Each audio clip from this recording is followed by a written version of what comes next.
আসসালামু আলাইকুম। প্রিয় বাংলাদেশের ভাই বোনেরা, সবাই কেমন আছেন? বাংলাদেশের এই আনন্দঘন মুহূর্তে আসলে আমি আনন্দ করব নাকি অবশ্য মন খারাপ করব আসলে জানি না। কয়েকটি গুরুত্বপূর্ণ বিষয় নিয়ে হাজির হয়েছি। আমরা এই দীর্ঘ 15 বছর যাবৎ রাস্তায় পড়ে মার খেয়েছি, জীবন দিয়েছি, কারো ব্যবসা প্রতিষ্ঠান হারিয়েছি, বাড়িঘর হারিয়েছি, সকল কিছুই হারিয়েছি।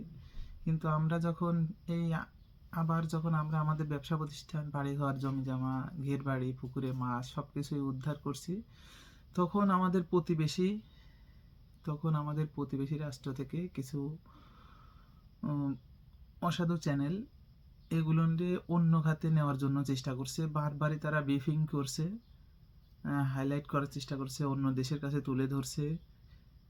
আমাদের আমরা আমরা আপনার বিশেষ করে বাংলাদেশের হিন্দু সম্প্রদায়ের ঘরবাড়ি, মন্দির এগুলো ভাঙচুর করা হচ্ছে। অবশ্যই না, এগুলো আসলে ভুল কথা, মিথ্যা কথা। হয়তো বা দুটো একটা অনাকাঙ্ক্ষিত ঘটনা ঘটছে, শুধু যে মন্দির বা হিন্দুদের উপরে তা অবশ্যই না। মুসলমান মসজিদ, মাদ্রাসা যেগুলো অবৈধভাবে এই ফ্যাসিবাদী সরকার দখল করেছিল সেগুলো উদ্ধার করা হচ্ছে।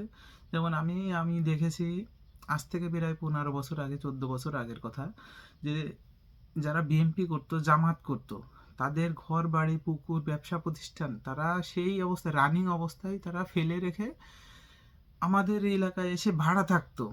তাদের অনেক জমি সম্পদ, ঘের বাড়ি, পুকুর সব কিছুই ছিল, সে ব্যবসা প্রতিষ্ঠান সব কিছুই ছিল, সেগুলো ফেলায় রেখে এসে আমাদের এলাকায় ভাড়া থাকতো এবং কাজ করে খেত। তাহলে বলেন, আমি কি আমার জমি উদ্ধার করব না? আমি কি আমার সেই ব্যবসা প্রতিষ্ঠান উদ্ধার করব না? আমি কি আমার সেই ঘের উদ্ধার করব না? এগুলো যদি উদ্ধার করতে যাই, যদি দেখা গেল কি হয়েছে, অন্য কেউ এসে আমার জমিতে ঘর বাঁধে বাস করতেছে, বা আমার জমিতে মানে মাছ চাষ করতেছে, আমি সেগুলোকে আমি উদ্ধার করব না? অবশ্যই আমি উদ্ধার করব। সে উদ্ধার করতে যেয়ে দেখা গেল যে এগুলো হাইলাইট করছে যে অন্যের পুকুরের মাছ, অন্যের ব্যবসা প্রতিষ্ঠান লুট, তারপরে বাড়িঘর দখল, এগুলো অবশ্যই না, এগুলো ভুল দেখানো হচ্ছে। হয়তো বা দুটো একটি অনাকাঙ্ক্ষিত ঘটনা ঘটছে, কারণ বাংলাদেশের মানুষ তো আসলে এগুলো আসলে তো বোঝেনি বাংলাদেশের মানুষ কেমন। কিন্তু যাই হোক, কিন্তু যে আমাদের প্রতিবেশী রাষ্ট্রের কয়েকটি গণমাধ্যম, সবগুলো অবশ্যই না, আমাদের প্রতিবেশী রাষ্ট্রকেও আমরা শ্রদ্ধা সালাম জানাই, কারণ সেখানে ছাত্র জনতা এই ছাত্র আন্দোলনের পক্ষে সমর্থন করেছিল। অবশ্যই আমরা তাদেরকে সাধুবাদ, তার ধন্যবাদ জানাই। কিন্তু সবাই আসলে না, কয়েকটা চ্যানেল কিন্তু যে আমাদের এই রাষ্ট্রকে অশান্ত করার জন্য, এবং সংখ্যালঘু, আসলে বাংলাদেশে কোনো সংখ্যালঘু নেই, সংখ্যালঘু বলেই তো আমরা আসলে তাদের উপর আরো নির্যাতন করি। বাংলাদেশের পরিচয় হচ্ছে সে একজন বাঙালি। আর এখানে হয়তো বা সে হিন্দু হতে পারে, বৌদ্ধ, খ্রিস্টান, চাকমা, উপজাতি, মুসলিম, এরকম আসলে থাকতে পারে বিভিন্ন ধর্মের, কিন্তু সংখ্যালঘু বলে আমরা আসলে তাদেরকে ছোট করবো কেন? কারণ তারা অবশ্যই বাঙালি, তারা আমাদের ভাই। আমার গা থেকে যদি একটা রক্ত বের হয়, সে রক্তের রং হবে লাল। হতে পারে সে অন্য ধর্মের, আর ইসলাম ধর্ম কোনোদিনও শিক্ষা দেয় না যে অন্য ধর্মের উপরে জোর করে ইসলাম ধর্ম গ্রহণ করো, বা তাদের উপর জোর করে কোনো কিছু চালিয়ে দেওয়া হয় না।